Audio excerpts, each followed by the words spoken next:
The woods. The sun was setting as the four friends pulled into the campsite.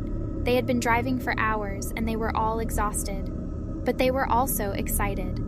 This was their first time camping together, and they were looking forward to a weekend of hiking, fishing, and roasting marshmallows over the campfire. The campsite was located in a remote area of the woods. There were no other campers around, and the only sound was the chirping of crickets. The friends quickly set up their tents and then gathered around the campfire. They told stories and laughed until late into the night. The next morning, the friends woke up early and went for a hike. They followed a trail that led them deep into the woods. The trees were tall and the underbrush was thick. The friends could hear the sound of running water in the distance. As they hiked, the friends started to feel a sense of unease. The woods seemed to be getting darker and darker.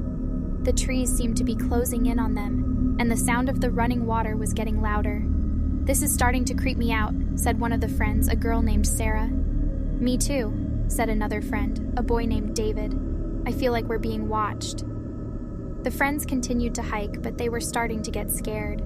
They kept looking over their shoulders, but they didn't see anything. Finally, they came to a clearing. In the middle of the clearing was a small cabin. The cabin was old and run down, and it looked like it had been abandoned for years. "Let's check it out," said David. The friends cautiously approached the cabin. They peered through the windows, but they couldn't see anything inside. The cabin was dark and silent. "I don't think anyone's here," said Sarah. "Let's go in," said David. The friends slowly opened the door to the cabin and stepped inside. The cabin was even darker inside than it had been outside. The friends could barely see anything. "Hello," called David. "Is anyone here?" There was no answer. The friends stood there for a moment, listening. They could hear the sound of their own breathing. "This is weird," said Sarah.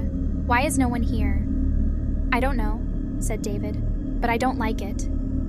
The friends started to back out of the cabin, but as they were leaving, they heard a noise. It was a low, guttural growl. The friends froze. They looked at each other, their eyes wide with fear.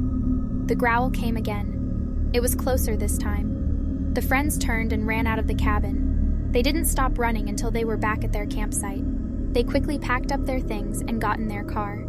They didn't even bother to put out the campfire. They just wanted to get out of there. The friends drove away from the campsite as fast as they could. They didn't look back.